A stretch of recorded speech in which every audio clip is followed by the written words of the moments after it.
Here's a promise that sounds impossible until you actually see it happen. A plain suburban lawn, the kind boxed in by a wooden fence, mowed every Saturday by a neighbor who's never grown a single vegetable, can become a working farm. No tractor, no tilling, not even a shovel breaking ground. A sprinkler clicks on at exactly 6 a.m. on a lawn that's green, trimmed, and feeds absolutely no one. 3 houses down, behind a wooden fence, something else is happening. No sprinkler, no hose running, no mower rumbling to life, not this Saturday, not any Saturday after it. Just rows of vegetables pushing up through a bed of straw, thick and healthy, catching the gold light like something lit from underneath. 18 months ago, that ground was the exact same useless grass everyone else on the street is still watering right now. Nobody tilled it. Nobody rented a machine. Nobody spent a weekend exhausted, blistered, and covered in dirt just to get started. And if you've ever stood in your own backyard thinking, I'd love to grow my own food, but I don't have a farm, I don't have the tools, and I don't even know where to start, what you're about to hear is going to sound too simple to be real. By the end of this, you'll know exactly how the Amish take an ordinary suburban yard and turn it into food, one quiet layer at a time, in the exact order they've done it for generations. But first, you need to see the mistake almost everyone makes in the very first 5 minutes. Picture the moment most people start. They walk outside, look at their lawn, and think the same thought almost every beginner thinks. I need to clear this, I need to dig it up, I need to start from scratch. So they rent a rototiller, or they grab a shovel and spend an entire Saturday flipping sod by hand, back aching, hands blistering, dirt packed under every fingernail. By Sunday evening, the yard looks like a battlefield, torn grass, overturned soil, bare dirt exposed to open sun for the first time in years. It feels like progress. It feels like something's finally been accomplished. But underneath that freshly turned dirt, something has just been destroyed, and almost nobody realizes it in the moment. Healthy soil isn't just dirt. It's alive in ways most people never get to see. There are fungal threads down there, thinner than a human hair, stretching for miles if you laid them end to end, quietly moving water and nutrients between plant roots like an underground trading route. There are worm tunnels, carved over months, carrying air and rain deep down to where roots go looking for it. There are billions of microorganisms, invisible to the eye, doing the actual work of turning dead leaves and old roots into nutrients a tomato plant can use. And every single time a shovel or a tiller blade rips through that ground, that entire hidden world gets shredded apart in seconds. The soil doesn't look wounded afterward, it looks tidy, freshly turned, ready for seeds. But something underneath it just went silent. Give it a few months, and the difference becomes impossible to ignore. Tilled soil, exposed with nothing protecting it, starts to compact. It hardens. By August it cracks in the heat and resists a shovel like concrete, needing water almost every evening just to keep anything alive. Untouched soil does something completely different. It gets darker, richer, looser. You can sink a hand into it even in the middle of a dry summer. Same rainfall, same sun, 2 completely different outcomes, and the only difference is whether that ground was left alone to build itself, or torn apart every spring in the name of a fresh start. This is the exact mistake almost every suburban beginner makes. And it's the exact mistake the Amish never make, because they were never taught to think of soil as something that needs conquering in the first place. On an Amish homestead, turning ground into a garden doesn't start with a machine. It starts with a walk. The farmer walks the land first, not to plan where to dig, but to notice where the sun actually falls throughout the day, where water pools after rain, where wind cuts hardest by afternoon. Because before a single seed goes into the ground, before a single layer gets built, the ground itself has to be understood. This is where your own yard prep actually begins, not with a shovel, but with paying attention. Walk your own yard the same way, at 3 points in the day, morning, midday, and late afternoon, and just watch where light actually lands. Most vegetables need 6 to 8 hours of direct sun to really thrive. A spot that looks sunny at noon can sit in shadow by 4 o'clock, and you'd never know it unless you stood there and watched it happen. This single walk, 5 minutes, 3 times over one day, saves you from the single most common mistake suburban gardeners make: building a beautiful bed in a spot that simply doesn't get enough light to grow anything worth eating. Once you know where the sun lives on your property, the next question becomes obvious. What do you do with the grass that's already there? Here's the second mistake, right behind the first. Most people assume the grass has to go, dug up, ripped out, hauled away in trash bags. It doesn't. That grass, the very thing sitting between you and your garden, is about to become the first layer of the richest soil you've ever grown anything in. This is the part of the Amish method that catches people off guard the first time they hear it, because it sounds backwards. You don't remove what's growing there. You smother it gently on purpose and let it become food for everything you plant on top of it. This is where the actual transformation begins, and it starts with something almost embarrassingly ordinary: cardboard. Plain, uncoated cardboard boxes, broken down flat, laid directly over the grass like tiles, overlapping at every seam so no sunlight sneaks through. No glossy tape, no plastic shipping labels, just plain brown cardboard because it needs to break down naturally, feeding earthworms as it goes. Underneath it, without a single ray of sunlight reaching them, the grass roots begin to die, slowly, quietly, and as they die, they decompose right where they are, adding structure and organic matter to the exact ground you're about to grow in. You're not fighting the lawn, you're recruiting it. Once the cardboard is down, it gets soaked thoroughly, until it's dark and heavy and pressed flat against the ground beneath it. Dry cardboard can shift or blow away. Wet cardboard hugs the earth, blocks every bit of light from reaching the grass below, and starts softening almost immediately into something worms will tunnel through within weeks. If a neighbor walked by right now, they'd probably think you were trying to ruin your own lawn on purpose. But this is the exact moment every thriving Amish garden bed begins, quietly, with material most people throw straight into a recycling bin. Now here's where most people either commit to this process or quietly walk away from it. Because the next layer, straw, doesn't look like progress. It looks like giving up, like covering a mess instead of fixing it.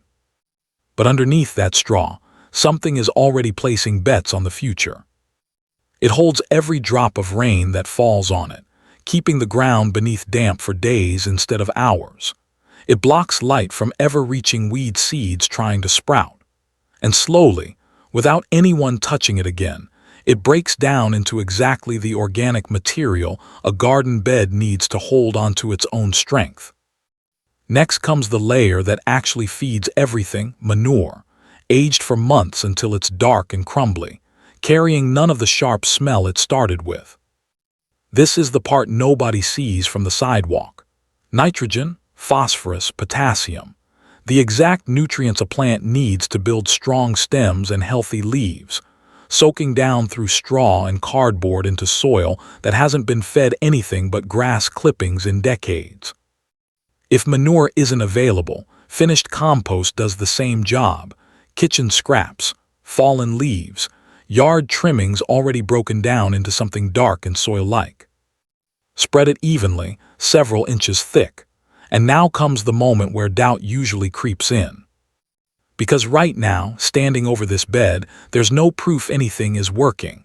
No vegetables, no visible roots, just cardboard, straw, and manure stacked on top of what used to be a lawn. This is exactly the point where most people, if they didn't know what was coming, would assume they'd made a mistake. They haven't. Because underground, in total darkness, Something has already started that no rototiller could ever replicate.